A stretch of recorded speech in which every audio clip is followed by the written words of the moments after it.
Hey yo, what's good everybody? It's your boy Matthew Maley for MatthewMaley.com. Well, I gotta first apologize since this video is about a week and a half, 2 weeks old. This is the middle missing video from my 3 straight days at the table. And I really do apologize. It was 3 straight days of playing. This one being a shorter session where not much happened, but add that to not getting much sleep for 3 days, then totally losing my voice, so I had to give myself some time. Then my mom came into town, so I was spending time with them, and when it came down to it, I couldn't remember the hands. Kind of shows, how much repetition really is involved in this, and when you take, a month or so off from the tables, you lose that ability.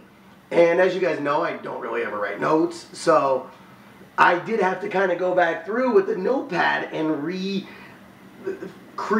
a lot of these thoughts in my head. So I guess I got to start taking more ginkgo biloba to keep this thing ticking better. But it was a short session. I only played for I think 2.5, maybe 3 hours. But there were a couple big hands in it. So I did want to go back and discuss a couple of them and just kind of see what you guys thought. So again, was playing 1-2 No Limit at Planet Hollywood. Didn't get there until late. It was either Friday or Saturday night, and I didn't get there until, oh god, it was like 1:30, 2-ish by the time I even sat down. So when I sat down, I got a pretty quick understanding of the table. You had a couple people who you could tell were tourists and were pretty tired, but they wanted to keep getting more hands of poker in. You had a couple people that were drunk off their ass. And there were a couple people that I'd seen before. I think I played with the one guy before, but I've seen him in the room a lot, so I don't know if they're actually pros or they just are pretty serious players. But regardless, I'd seen them a good amount. So end up folding probably about a round and a half, till I pick up jacks under the gun plus, I want to say 2. So guy under the gun raises it to 16. And part of me did want to, repop it, but for whatever reason, and I know a lot of people don't get this way, and it's where I need to get, because you shouldn't really change your play just because you just sat down. You should be pretty consistent. But, there's always that, God, I don't want to get busted on the first hand I play, type of hand. What if he's got aces? I don't want to repop him, and what if I can't get away from his hand type of thing. So I admit I should have probably re-raised. I didn't. I just made the call, which then let 2 other people make the call, which was a little scary. But regardless, have jacks, feeling good. So flop comes up 10-9-4.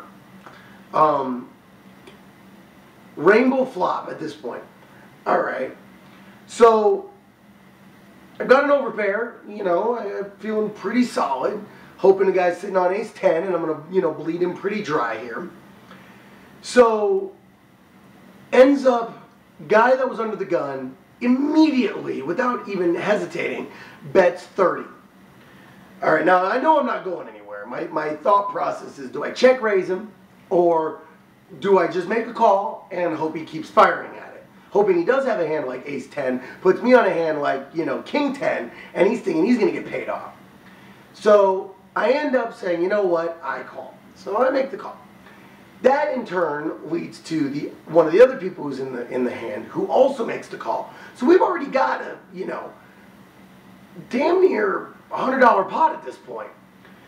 So other person folds. There had been 3 other callers pre-flop. Other person folds. So now it's 3-handed. Turn card comes out a 6. Okay, so 7-8 just got there, but I'm not really putting him on raising to 16 pre-flop plus that. So he now bets 65. And he bet 85. So I end up thinking about it for a little while, and really, short of him hitting a set, I'm not too worried. So again, I make the call. And guy who, was after me ends up shoving. but he only had like 45. So he's all in. All right. So river card ends up pairing the 9. Now that's just a terrifying card for me. You know, because I figured, okay, if he had ace 9, he just beat me. You know, if he, I don't know, it was a scary card to me. So I pretty much in my mind have already, you know, check called. I'm not planning on raising at this point. And again, it was a pretty passive, you know, way at the pot. But I didn't have a good feeling one way or the other. So guy ends up, I think he ended up checking to me, if I'm not mistaken. He ended up checking to me. So I end up thinking about it for a second, and then finally I knuckle, and you know the other guy was all in. So I very sheepishly kind of roll over. I'm like, 2 jacks? Because I really didn't know where I was at with that hand. I had a bad feeling with that river, and he ends up, the guy who was all in, he already is reaching for more money from his wallet, and the other guy had been betting the first 2 streets, kind of looks at his cards again, and then looks at the board, and looks at my hand, and looks at his cards again, and God, I can't believe, you know, like, starts muttering. So I'm wondering, you know, okay, where are you at, bro? Like, you didn't have 10s, maybe you had ace 10, you know, that's the only thing that I can think of, maybe he had ace 10, but does ace 10 not bet the river there? I don't know. I don't know. Maybe because I called 2 streets it doesn't. Or maybe it was an ace 10. Maybe it was a queen 10, a king 10, a jack 10 type of hand. I don't know. But regardless, I didn't see it, and I scooped in a pretty nice sized pot. So at that point, I mean, I was up. I mean, I took, what, $1.30 off that guy, plus another 16 plus 25 was like 45. So they're like 85 off that guy. So I'm up over 200 right now. Pretty happy about that, to say the least. So that's my very first hand, mind you. So end up, really from then on, I got a lot of marginal playable hands, and really just played some solid poker. I was making good raises from hijack, cutoff, and button, and not getting much pushback. I did give a little bit back on a hand, a medium ace, and bet the flop, got called, let it go on the, or checked on the turn, he checked, and we checked on the river as well, and he just called me with ace jack. Neither one of us paired, but his jack played. So it was just a standard continuation bet after I'd raised in the cutoff, and he had actually had ace jack on the on the big blind, and it just check called on the flop, and then we just checked it down. I might have been able to get him to throw it away, but this guy was a pretty rocky type of player, and calling station rocky. He wasn't playing a lot of hands, but when he was calling them down. So even, again, with, you know, just a high card. So at this point, I'm still probably up a little over 200. No, maybe just under 200, because I know I still had 4 solid stacks, and I had 1 that I was shuffling, and it wasn't quite a full 100. So I end up picking up ace 9 on the button. So guy who was under the gun had simply just called, okay? Comes around to me, and I think 2 other people had called. So I put in a raise to 13, I think. The guy who had initially called ends up calling, and 1 other guy calls. All right. So the flop comes up, ace, I want to say it was either ace, queen, or jack, 4. Okay. Feeling, you know, pretty decent. Not a great kicker, you know, but not horrible. And the fact that the guy didn't raise initially, and this guy was this older guy who every hand I'd seen him play was like a pocket pair, you know, or the nuts. This guy was like super, super tight. And every time I saw him, he showed it. I mean, every time he showed it, he had it. I never saw him bluff, maybe it was just great timing, you know, whatever. But I mean, he was even showing hands. And it didn't look like he was doing it just to advertise. He seemed like, and maybe he was just that good and was outplaying all of us, but he didn't seem like that advanced of a player, to be quite honest. He seemed a lot more like he was just there having a good time and was getting dealt the deck. So he checks to me, and I put in a standard continuation bet of about 25 or so. He calls, other guy calls. All right, so now we're starting to form a decent pot here. Turn card hits an ace. That's my money card. That's my gin card. I mean, now I'm looking at it like we're going all the way with this one. Only thing that's a little scary is now there's 4 spades on board. I mean, I'm sorry, 2 spades on board. So, you know, there's some backdoor possibilities there. And technically, he could have even called me with a gut shot with either like a king 10 type of hand or, you know, whatever, because I don't remember. I don't remember if it was a queen or jack that hit. So he could have called with some type of gut shot as well. So again, the rock checks. Just, you know, older dude. Again, the other guy checks. Okay. So now I put in a bet of 70. And I'm figuring, you know, yeah, maybe I'm going to lose them both here, which would suck because I've got 3 of a kind. But at the same point, that spades scaring me a little bit. And I'm thinking, you know, just get one less hand out of there, just in case somebody is calling on a, you know, face card and then hits a, you know, something silly. I didn't want it. So ended up putting in either 65 or 70. I think it might have even been 65 now that I think about it. So after thinking about it for a little bit, this older guy calls. All right. Interesting. Other guy folds. Okay. River card hits a 10. And he insta-shoves. Like, insta-shoves. Not even, I mean, the card is barely fallen. He didn't recheck his whole card, nothing. Insta-shoves. Even worse, it's a 10 of spades. So now the spades got there. Technically, I mean, in some, you know, hand combination, the straight also got there because there was an ace, a 10, and either a queen or a jack. So technically that could have gotten there while I didn't really put him on the gut shot. That still technically got there. Plus if you had a hand like ace 10, now we just boated. And oh my God, it's the longest I've taken for a decision in a while, to be quite honest. And there was just so much out there. And at this point it was almost like my thought process wasn't even about winning the hand. My thought process was now about chopping. I felt that I was I didn't put him on a stone cold bluff. Because to me, there was no draw that didn't get there. You know, in my mind, I'm like, he isn't, you know, bluffing on a draw because the draws got there. So in my mind, it wasn't like this is either a bluff, you know, he's either got a boat or he's bluffing type of hand. I didn't see it at that. I saw it more as a, you know, he's bluffing or we're chopping type of thing. And even then, I didn't even see it so much as like a bluff as much as I saw that he had an ace, but was trying to represent that he had a better ace than I did, whether he knew I had the ace or not, regardless. So I thought about it and thought about it and thought about it and thought about it. And I mean, I wasn't at the table for like 10 minutes, mind you.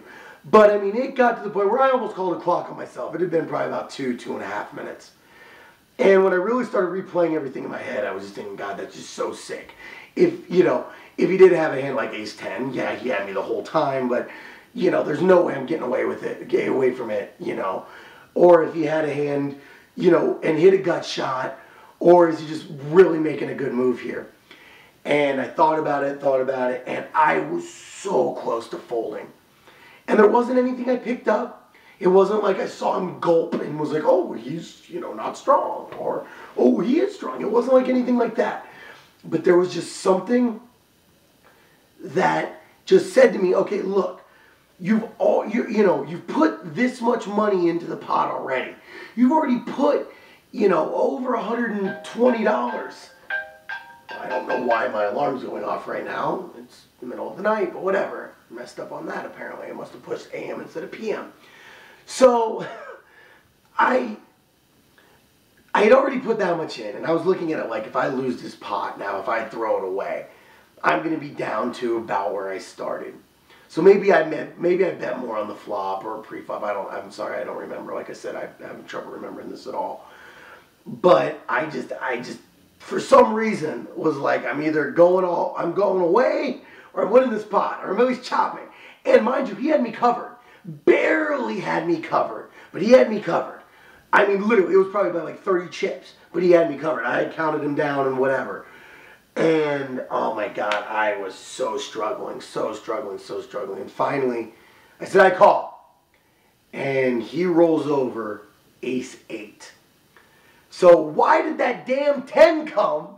I would have stacked him, essentially. Damn that 10. Or technically any other, a card above a 9. And I rolled over my, I said, okay, well, we're chopping. And everybody was blown away that I just made that call. For one thing, because, essentially I was just playing for a chop, which, wasn't a smart call from that perspective. But everybody was just blown away that, all the straight draw got there, the flush draw got there. The better, 3 of a kind, better boat, the boat was out there. And for some reason, I just felt it. And it wasn't even that I felt it, 100%. I was like, oh, I am going to chop this pot. It was just a pot where I was like, I'm not letting this go. I'm making a call, and I'm making a good call. And it didn't even feel like a hero call. I just felt like I made a good play. And everybody was blown away. Even Tracy, who's awesome. She's one of the coolest dealers you'll ever meet. Always has awesome nails, and she's really nice. She's a little bit, I wouldn't say middle-aged, but she's probably in her 40s, but just super, super sweet. And if I aged you, Tracy, I'm sorry. You're beautiful. I apologize.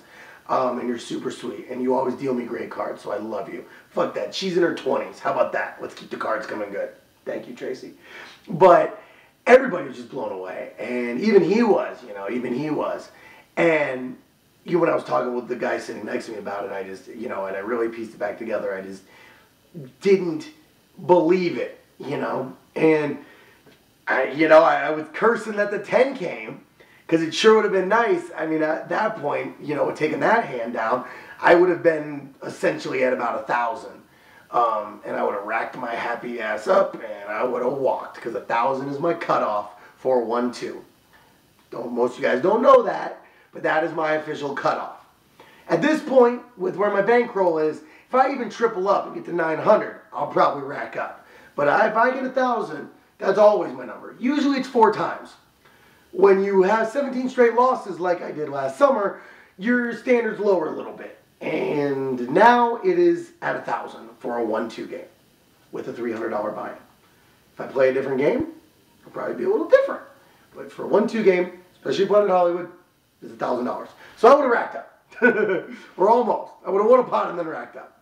So it sucked that we ended up chopping, and we, essentially, after paying the rake, we essentially, split guys like 20 bucks.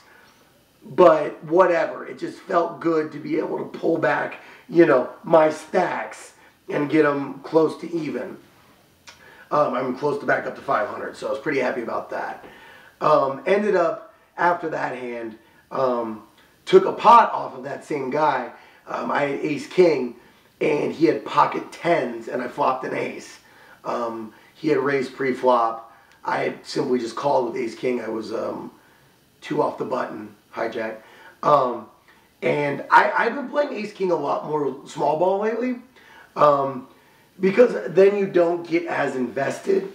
Tournament play, ace-king plays a lot differently, but in a cash game, especially in late position, when it's already been raised in front of me, and nobody else is called around, or even if a couple people have, I'm much more likely, especially if it's a player that I think that if I raise, he's going to ship it, I'll simply just make the call. And then, if an ace or king hits, I'm going all the way. But at the same time, if it doesn't, I haven't put so much damn money in the pot that I'm automatically forced to make a tough decision when a, jack 5, 9 flop hits and the guy bets 100. At this point in my game, I would say I'm not good enough to raise him all in consistently enough to make that a positive play. So sometimes it's easier just to let it go At that point, I still only have 2 high cards, 2 overs, but 2 high cards. So I actually had that hand where ace king. So I got some of those chips that should have been mine if that 10 hadn't hit. And then also I flopped a set with 6s. I flopped the beast, and I only got a bet on the flop when I bet no, I checked the flop. Everybody checked on the flop. Even though the guy had raised pre-flop, he didn't bet out. On the turn, he bet out. I raised, and he let it go. I raised because there was 3 to a straight on board. It was like 6, 7, 8 on board. I think that's what it flopped. And then the turn hit king or something. I think it even put a flush draw out there. So I'm like, you know what? I'm raising. Let's just get the money. Yeah, I had the dummy end of the straight as well, but it was scary to me. So, well, no, I didn't. I'm sorry. 6, 7, 8 derp. That was slate. Sorry. So after that hand, I ended up about 250, and then we were just about to break our table, and I picked up ace queen, and it had been raised and called, and I put a squeeze play on, and I raised it to like 70, and or no, 50, because I had 50 in front of me. I had 50. I'd racked up 500 of it, and I had 50 in front of me, or 600 of it. I'm sorry, and no, 500 of it, yeah, because I had the 50 in front of me. And so I shoved that in, and then everybody let it go. So after I tipped out the dealer, I ended up with like 75. So I had to grab another rack and put that on top. So ended up making like 275 in the span of literally 2.5, 3 hours maybe. So I was really pretty happy about it. The table broke, decided, you know what, let's book a nice win. Made 270, which made up for the loss. And was pretty happy about it. So, at least part of the loss. So, there you have it. That is one of my better quick sessions. I know I said there was going to be a quick video, and I know that went long as hell. But let me know what you guys think about the Jack's hand, as well as the, do you think I should have bet on the river with the Jacks when the board paired? It scared me. And what about with the aces 3 of a kind hand? With my ace 9 against the ace 8 of the dude when the 10 came. What do you guys think? Do you think that was a pretty good call? Do you think that I didn't have didn't have enough equity to make the call just based on how many hands beat me? I'm curious what you guys, would think about that hand. So let me know. Again, I apologize if I made any card errors. Like I said, I tried to repiece this one as best I could. I'm going to go buy some ginkgo biloba, and hopefully the rest of my reviews we won't have any issue. So, there you have it. I am Matthew Maley. This is MatthewMaley.com. Thank you guys as always for checking out, in my opinion, the best poker video blog site on the internet. As you guys watch me try to grow into my future self. And until the next video, I'm officially signing off. Gotta get some sleep. My voice still isn't good. It's been like 2 weeks, damn it. But there you have it. I am Matthew Maley. This is MatthewMaley.com. As always, check out all my videos on MatthewMaley.com. Check me out on YouTube. Like, comment, and subscribe. Please subscribe. I need more subscribers. I've got a bunch of new ones. Shout out to all my new subscribers. Definitely appreciate y'all keeping the videos coming, so stay subscribing. Of course, you can check me out on YouTube. Search for Matthew Maley Poker or MatthewMaley.com. Check me out on Facebook, Matthew Maley Poker. Check me out on Twitter, Matthew Maley. Check me out on Instagram, Matthew Maley Poker. Peace out. Catch y'all in the next video. Peace.